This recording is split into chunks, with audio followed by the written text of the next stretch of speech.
Welcome to Childcare Rockstar Radio. I am your host, Kris Murray.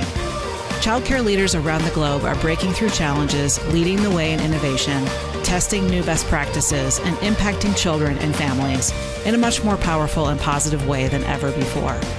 Each week, join me for interviews with early childhood leaders and experts that will leave you inspired to become the next childcare rockstar. Now, let's go. This is episode 157 of Childcare Rockstar Radio, featuring Robin Harris. Hey folks, I am excited for this one. I had an incredible conversation with Miss Robin Harris. She is a childcare center owner extraordinaire. And let me tell you, she's a powerhouse, and the energy that she brings to today's podcast is unmatched.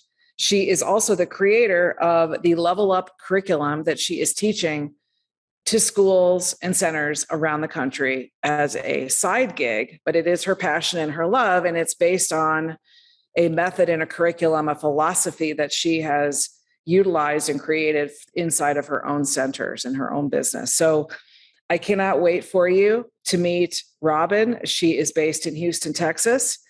And before we get there, I need to let you know that this episode of Childcare Rockstar Radio is sponsored in part by Grow Your Center. If you are struggling with keeping your website up to date, your team is frustrated by your CRM software or lack of CRM software, maybe you want to completely outsource your hiring process to a team that knows how to recruit and find more A-player teachers and staff, you got to give Grow Your Center a call today. There are so many done-for-you services under one roof over at GYC, and we've built over 300 world-class websites for early education programs exclusively. We can also handle your social media and your Google ads. Learn more today with a free Get Acquainted call at growyourcenter.com. That's growyourcenter.com. And this episode is also sponsored in part by the Childcare Success Academy, created by me, Kris Murray. And if you're a fan of this show, you know the powerful transformations that ECE business owners and their leadership teams achieve inside the Academy. It's the world's first, best, and largest coaching program exclusively for childcare business. The Academy is currently accepting new applications, and a childcare business coach is standing by right now, guys. So take that first baby step. Just learn more. See if it's a fit. Book your free call today at childcaresuccess.com/apply. That's childcaresuccess.com/apply. There's no obligation. We'd love to have a chat with you to find out which level of membership might be right for you. All right, guys, I want to not waste any time in your precious day and just go straight to this interview. This is an incredible conversation with Miss Robin Harris.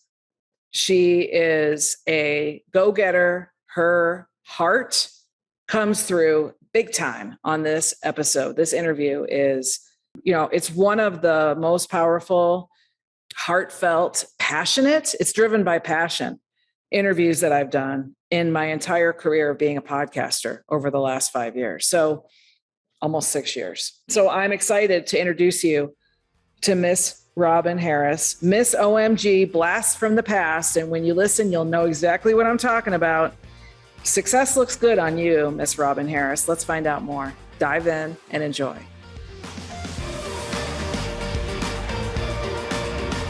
Welcome back, everybody. This is Kris Murray, your host, and I am thrilled to introduce you today to an extraordinary woman, Ms. Robin Harris. Robin, welcome to the podcast. Hello. Thank you. Thank you for having me today. Thanks for being here. Where are you right now? I am in hot, humid Houston. Hot and humid. Tell me how hot is it? I think 102 today. Ooh. So nice and sauna. Toasty. Sauna going on outside here. Tell us more about your early learning business in terms of the scope and size and the particulars. Okay, so I have two campuses. My first campus is Future Leaders Learning Academy. That's right outside of Houston in Spring, Texas. We have a capacity, it's my boutique location. We have a capacity of 68 and amazing program there. Amazing.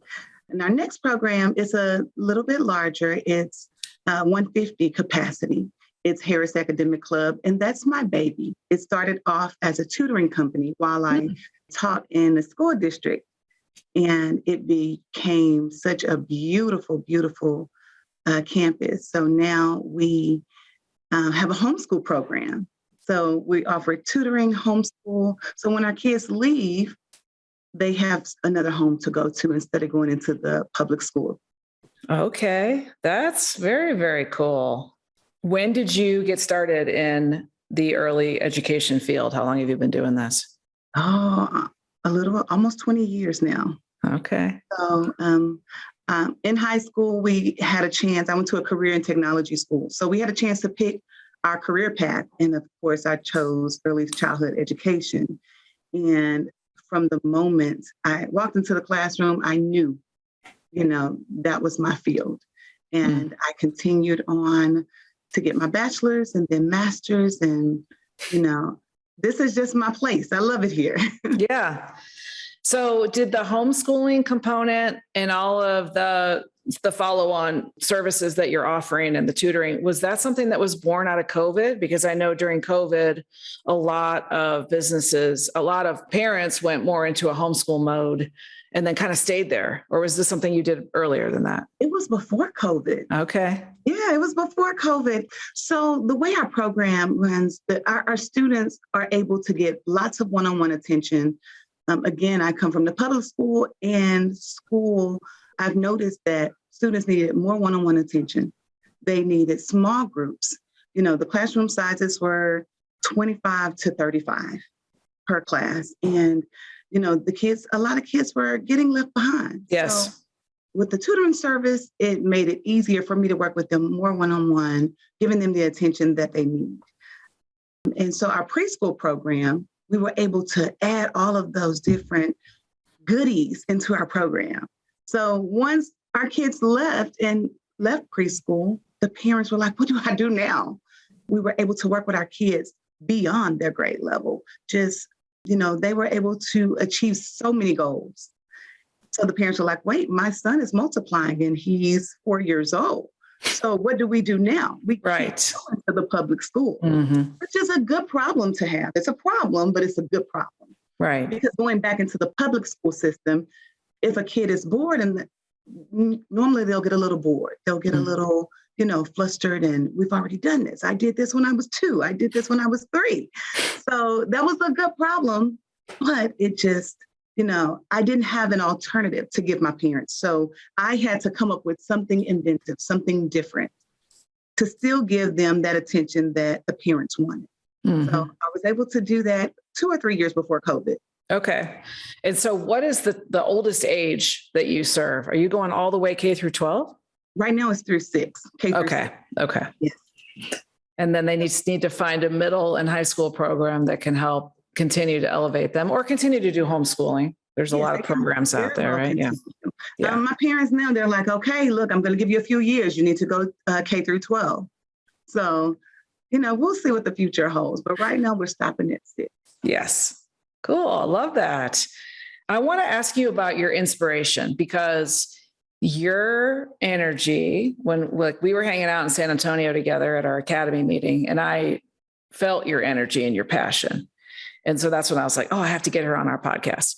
So I want to ask you, in your original inspiration of when you first, almost 20 years ago, came into the field and were thinking about coming into the field, what was your why? What was your passion, your original inspiration? What was the thing that really was your burning desire? So growing up, I grew up in a low-income area, and my aunt and uncle raised me. And the area that I lived in, I saw a lot of drug dealers and a lot of bad things happening in my community, my neighborhood. So one of the main things that I remember, one day my aunt was taking me outside, and we were going to church actually. And she said, hurry up and run to the car. All kind of bad things are happening and things on the corner. And one guy screamed. He said, she's not going to be any different. Don't try to show to her. Don't try to, and at that moment, I was a teenager. At that moment, I realized, I said, no, I am. And the way that they took care of me, I thought they were strict. I was like, y'all are so strict. I can't go outside. I can't sit on the porch. I can't do anything. But they were trying to mold me into who I am now. They knew I was different. They wanted me to be different than my surroundings, than my area. Of course, they did the very best that they could. And I love them for that. They did the very best that they could. However, they wanted me to be different. And I wanted to show the world that I was different.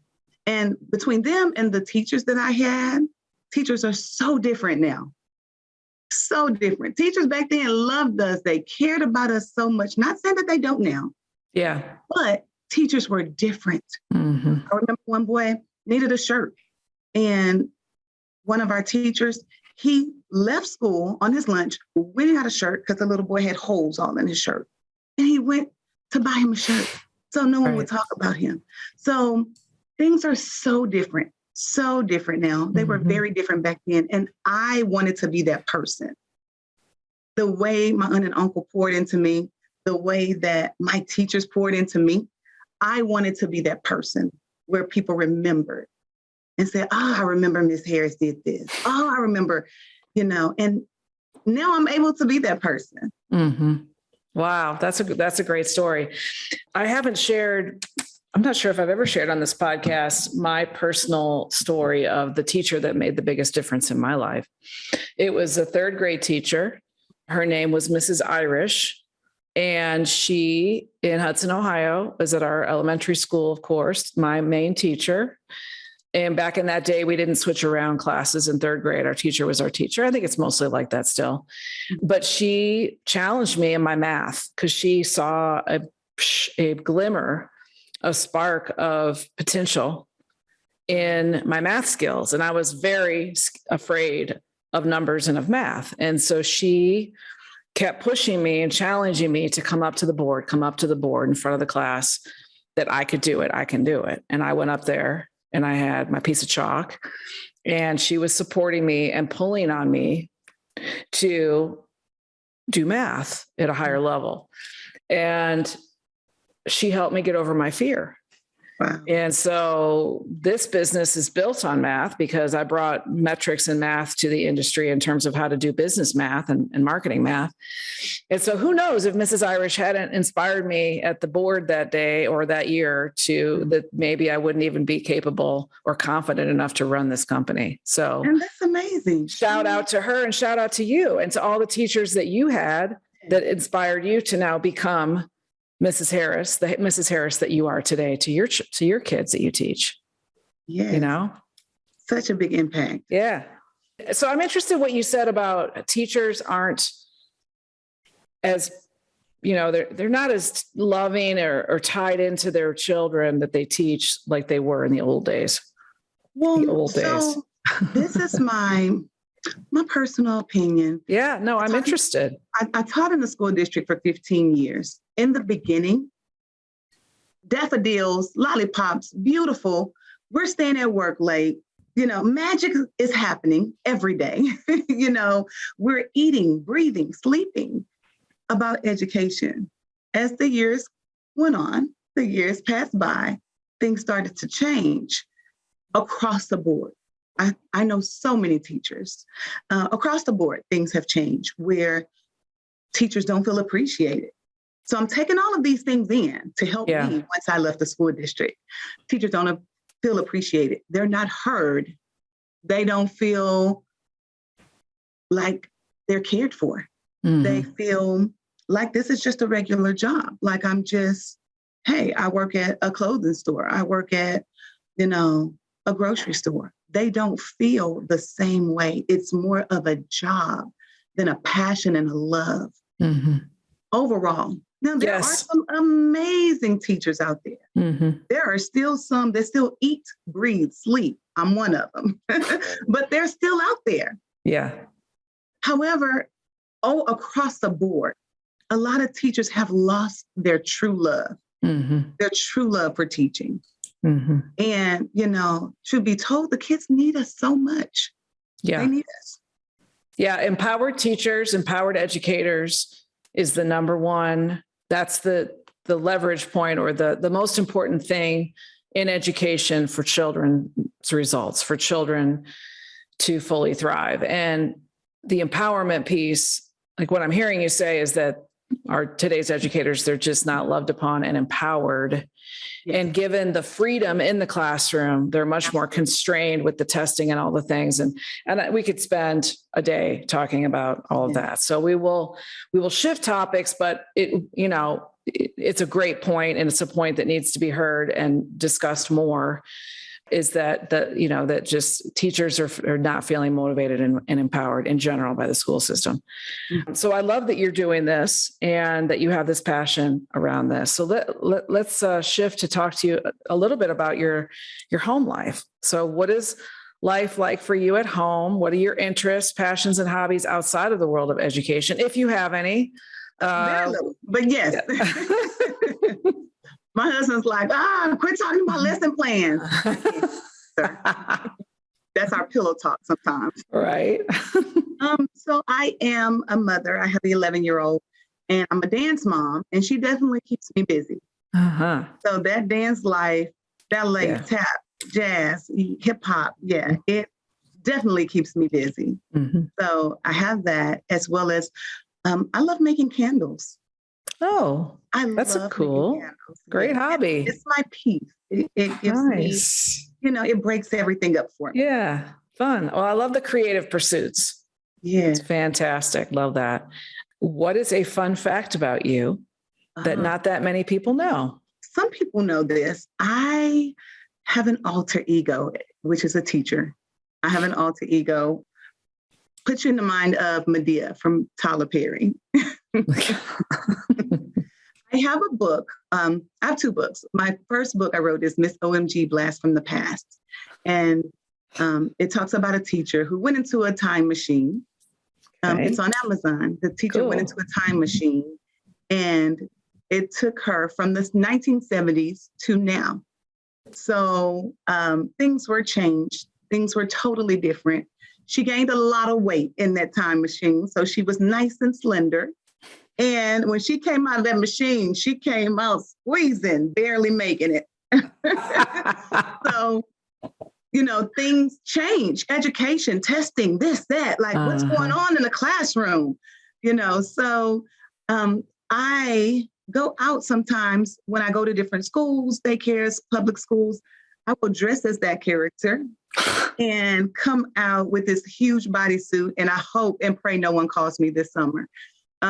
But I have a huge bodysuit, and I'm talking about a gray wig, and I come out and sing and do all kinds of things with the kids. And they wow. So that's my little alter ego. And sometimes I turn into that person. Sometimes while I'm teaching, I just turn into this old lady and start singing and rapping and, so that's my little alter ego. My kids know, now they know.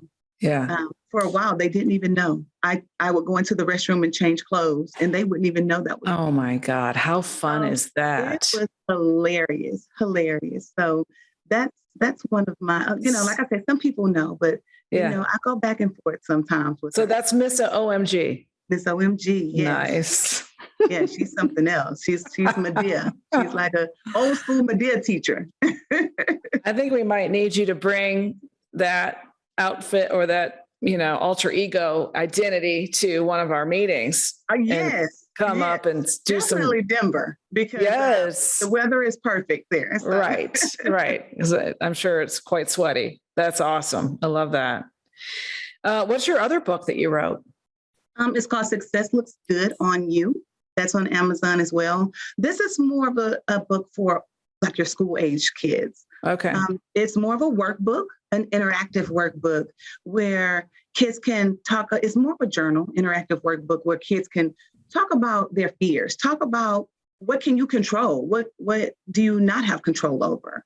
What music makes you feel good? How do you feel when, if you could pick anywhere in the world, where would you be? What do you like to do? How do you control your actions? just giving them some goals. Set your goals. What are your goals in life?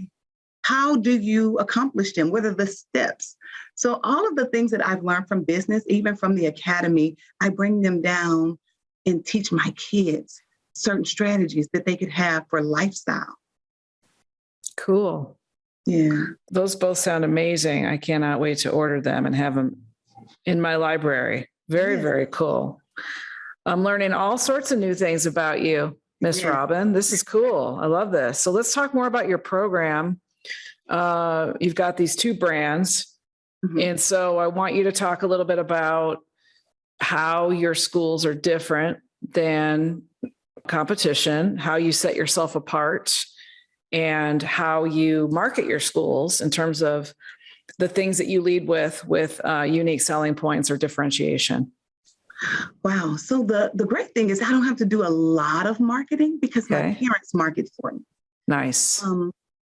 I have learned to, additionally do what I need to do. However, the parents, they're on Facebook, they're on Instagram, they're telling people, they're sharing with family and friends. The difference between other campuses and some of my friends' schools is that they may be the only school in their area around. There may not be another school for 30 minutes, 20 minutes.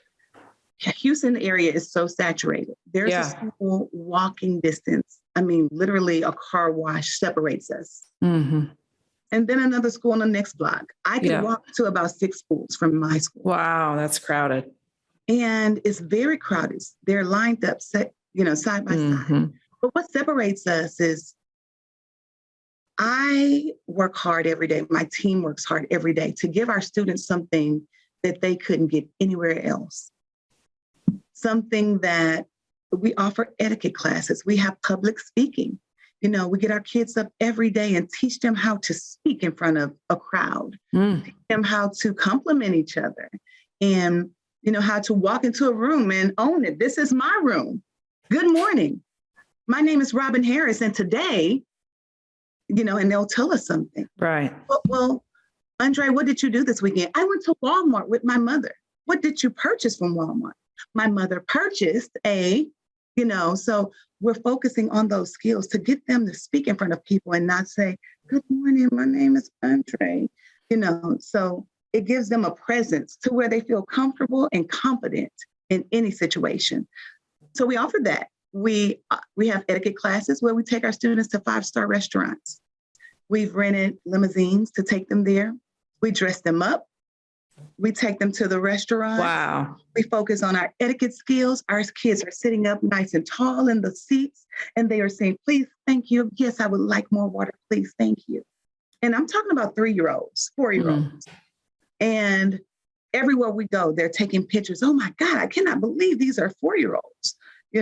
We went to one steakhouse out here in Houston, and people were outside like, wait, where are they going in that limo? Who is that? They thought we were some celebrities. Right. And I stepped off. I said, we are. Good morning. And here comes 3 and 4-year-olds from car seats. Right. And they're stepping out into that restaurant with their arms down and their heads up. I said, hold your heads up. You belong here in this room. Right. So we like to pour into our students that way. We dive deep into education. I have 3-year-olds, 4-year-olds that are multiplying and dividing. Math, I love math. I love reading. Our kids are learning sight words in our toddler class, in our 1.5-year-old class. So what I give them, I pour into them every day. It's strategic. I want all of our students to go wherever they go, even if they leave and go into public school, I want them to be the very best. So even when they go into the public school, they're like, what school did you go to? What preschool? So now the schools are promoting me. Well, it sounds to me, Robin, like it's time for you to expand to some more locations. I am so ready. Goodness. I just wish I could reach so many kids. And, so now I'm going to schools to help their teachers bring that love back. Come on, you can bring it back. Yeah. And I share a lot of stories about students that hated school and how I came and loved on them and, they changed their whole mind. about cutting up or acting up or, Mm-hmm. and I just showed them, I believe in you. And I believe in you because I'm going to love on you. And I'm going to teach you more than you ever could know. Yes. Yes. Teach so many things. So I go above and beyond the curriculum, the basic standards for Texas. Our kids in our pre-K class, they learn first, second, and third grade curriculum. Wow. So I just like taking them super high. Wow. If I had gone to your preschool, I would have been doing that math that I was doing in third grade. Yes. I probably would have been doing it in pre-K. I'm telling you, our kids are getting it.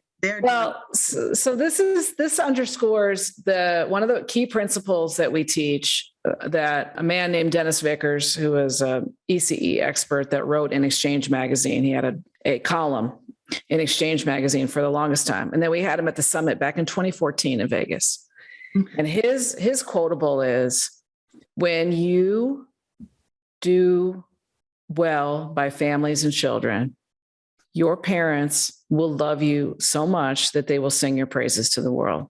Yeah. Because you are doing this job of educational excellence to the highest level, and your parents cannot help but sing your praises to the world. And that's what you have. You have done that. You have created this brand and this experience for children, and you're taking them in places where most early childhood programs don't even take them, to show them and model to them how to be in the world and how to be their best, biggest self, their most confident self.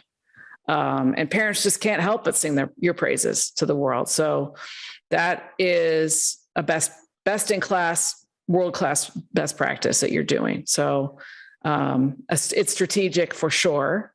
Yes. And you're very, very smart. You're a very, very smart young lady, Miss Robin Harris. Thank you. And I just believe if you teach them, they will learn. Some people will say, oh, I went to a school and I did a little walkthrough, and I told her, I said, these kids can multiply. And she said, no, my kids can't do what your kids do.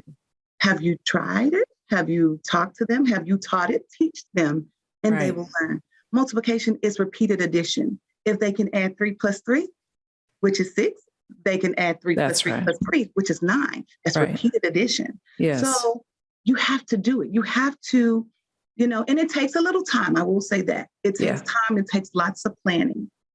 But when you give them those experiences, it will last a lifetime. Mm-hmm. It will last. And, I've had kids who came to me years later and they said, oh my God, I remember you taught me a song and it helped me. It helps me tell time right now. So it's things like that that just makes my day. That's awesome. So is there anything else in your program in terms of features? Like the key benefit is the learning experience and the curriculum that you've created, which we're going to talk about, and these experiences of what you're doing to pour into them and show them how to do these things in life. But what about in terms of the school campus? Are there things that you want to brag about with your campus? Any specific features? So we have an open concept at Future Leaders, which is an open concept school. It's divided by walls, but my second campus that I worked at in the school district was open concept. And when I walked in the room, I said, oh my God, where are my walls? Like this little bookshelf is not enough. And believe it or not, it was such an amazing experience. We were able to help each other. If, all math and science were on one side, I taught math and science. Mm-hmm. So we were on one side. On the other side we were in a big pod. On the other side was reading, ELA, social studies. Right. So if one of my partner teachers if she was finished teaching, her kids, while they were doing their work, if someone was advanced or a little bit, higher level, they could listen into my lesson. So they were able to get a double dose sometimes. Mm-hmm. It's amazing. And you learn about different teaching styles. I'm a singer. I sing, well, not a real singer, but, I'll make a song up. If a kid is struggling with something, I will give you a beat and make a song so quick, and it'll catch you off guard, and you're like, Yeah. oh, wow, Yeah. now I can remember that. So her kids were able to get the pencil paper, which is what she did. And then they were able to listen in on what I was giving my kids, which were the songs, the raps, putting it on the board, talking about a story that they could reflect on to help them with that problem. So once I experienced that, I said, okay, when I open my school, I want to open concept.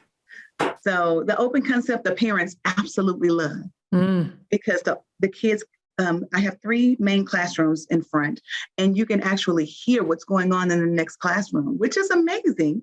Right. Because when you're done, and it's not chaos. Yeah. It's not chaotic. It's more controlled, where one teacher is teaching and that other class may be in small groups, but they could hear what's going on. So, it's a controlled chaos. Right. So how do you keep, because do you have infants and toddlers in there too? No infants. We started at 18 months. Okay. So the 18-month young toddlers and older toddlers, how do we, in an open concept, how do you keep them engaged and paying attention? And because we always think about the toddler room being like this little, chasm of chaos. Yeah. So what strategies do you employ for those youngsters? So they're all on the same schedule, if you will. Okay. So if it's reading time, vocabulary time, it's vocabulary all over the building. So in my toddler area, my toddler area has sight words as well. So, they're looking at the words and saying as, or, by. So the teachers are energetic, and they're pretty big classrooms. And then my classroom next to it, my 3-year-olds, their sight words are, she, saw, so you're hearing rich vocabulary all around. Wow. Then when we do math, we do small groups as well. So I have tutors that come in and pull groups. We have one-on-one and we have small group tutoring. So the teacher may have a few kids, and then another tutor will have students, as well as another tutor will have one student that works by themselves, because all students work differently. Some need one-on-one, some need small group, some need whole group. So we just kind of mix it up to give everyone what they need.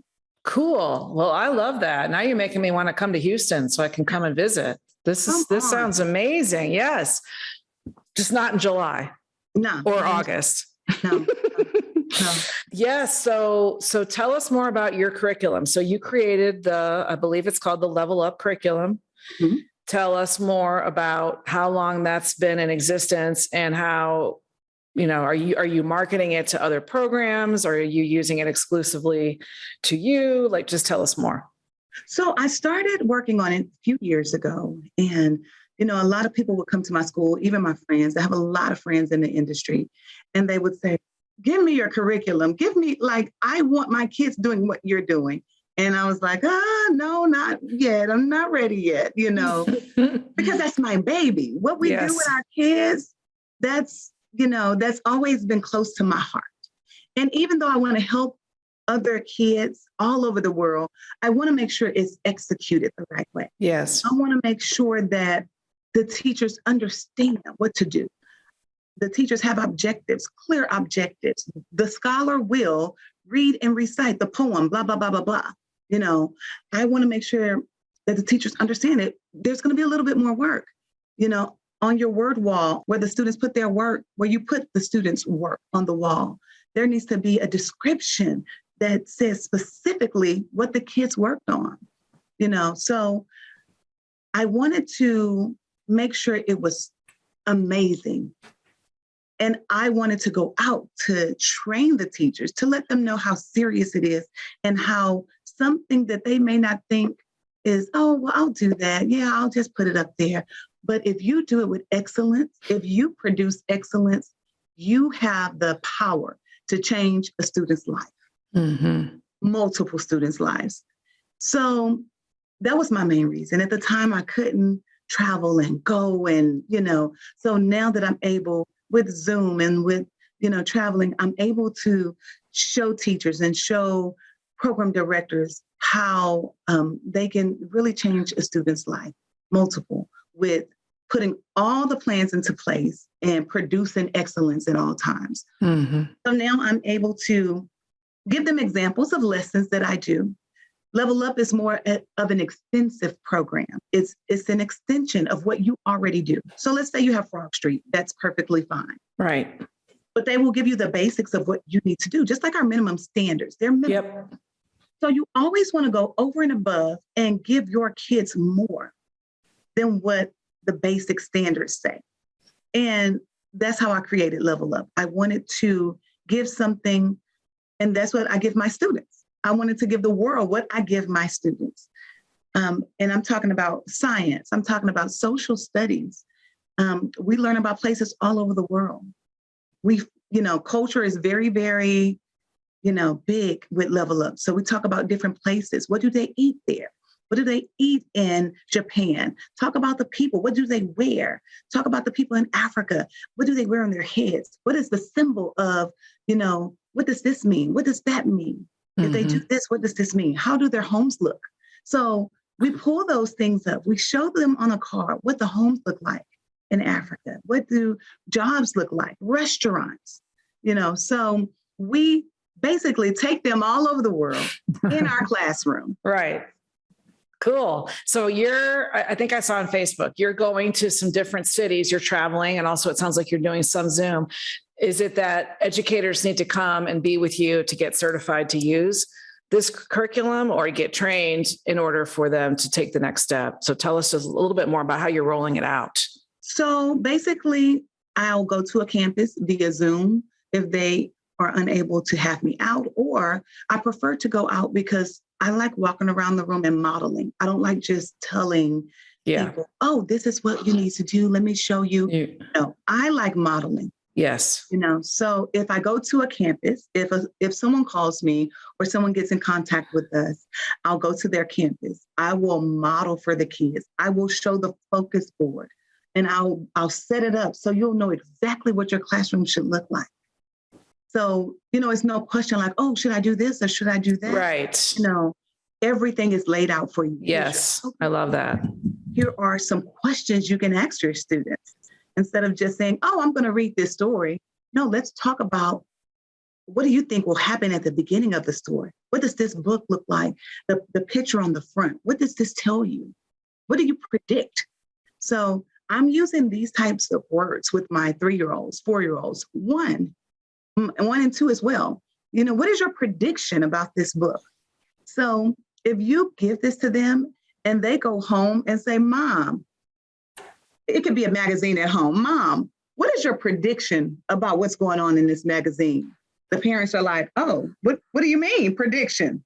What? Excuse me.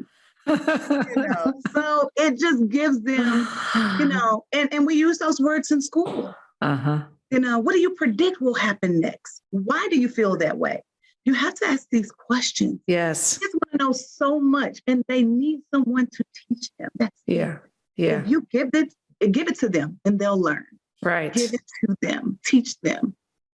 I love it. A lot of what you're saying, Robin, extends to parenting strategies and having parenting a style and a technique where you're leading your children, you're modeling to your children, you're engaging their minds, you're asking them intriguing questions.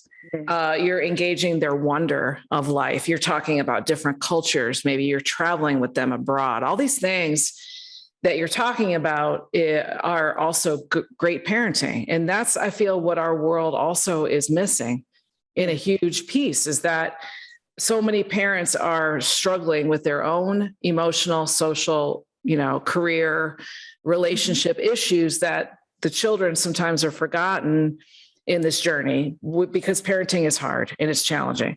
So we can talk, I would love to bring you back because we're almost actually out of time, which is crazy to me, but because there's so many more things I want to ask you and talk to you about. But my dad was a huge proponent of going back to the parenting, looking at schools, looking at school systems, looking at the amount of money spent per child in a school's budget, looking at teacher empowerment that we talked about earlier, and then looking at parenting as the key to this puzzle of trying to help bring our children and our world up. It has to go back to strong parenting and modeling.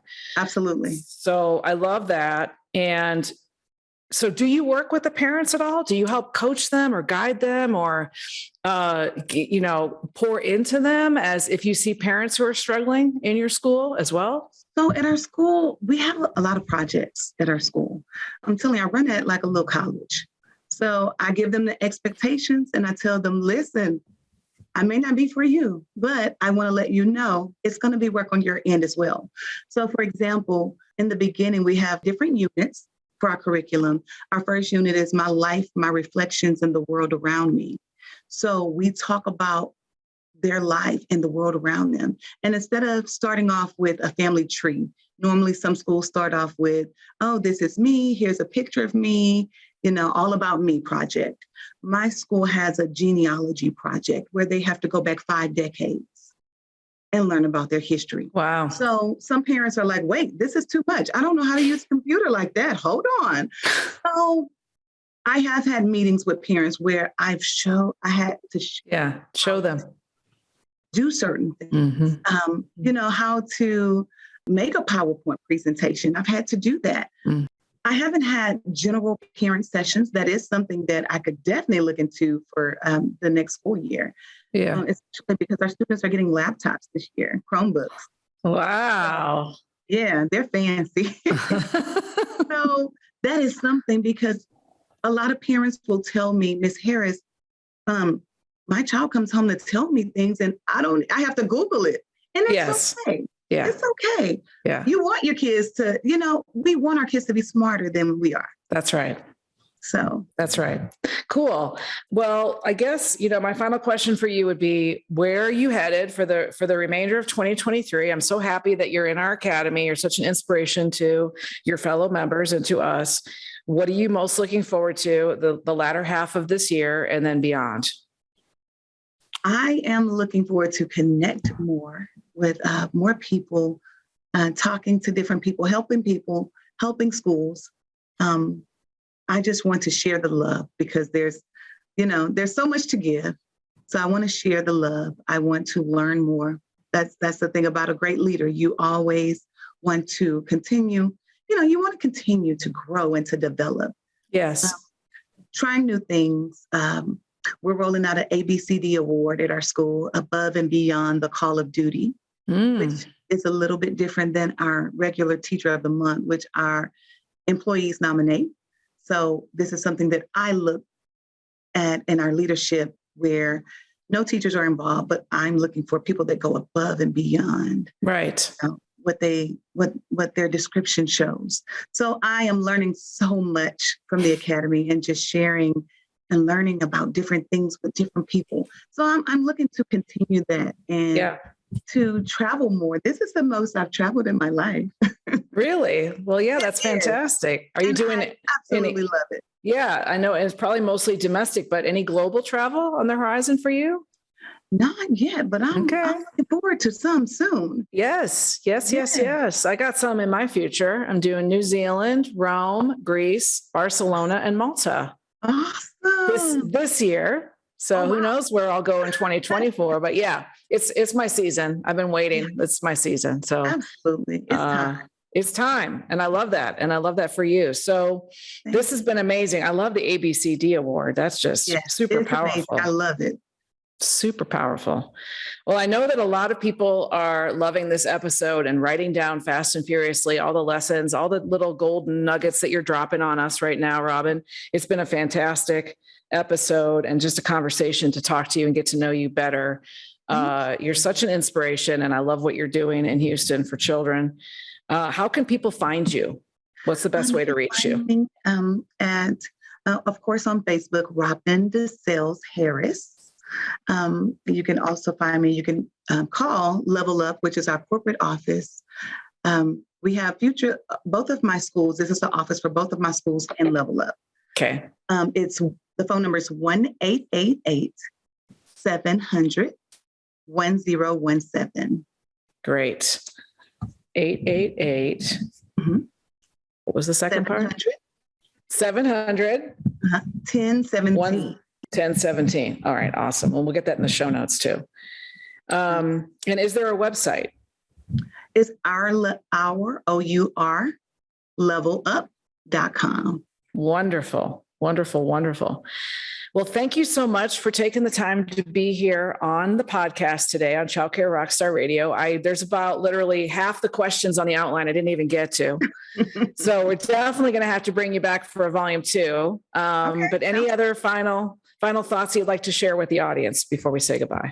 That's it. I just want to encourage everyone to, always produce your best. You will get excellent results when you give excellence.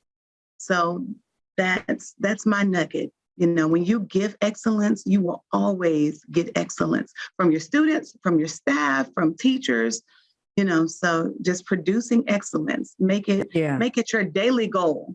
Am I operating in excellence today? Right. So that's my nugget for everyone today. I love that. And I'm sure that's how you lead your people, and people are inspired to work on your team. And that is the key to great culture and great leadership, folks, and you're embodying that every day, Robin. So I'm so happy to know you. Thank you so much. Thank you for having me. You're welcome. Thank you so much. Thanks everybody for tuning in. This was a great one. And let's go take some action on excellence. Thank you, Robin Harris. You're a gem, and we will see y'all next time here on Child Care Rockstar Radio. Take care and God bless. Bye. I hope you liked this episode of Child Care Rockstar Radio. If you did, please share it with someone you know and help spread the word to your friends in our industry and on social media. Childcare business success is my passion, and I'm honored to be on this journey with you.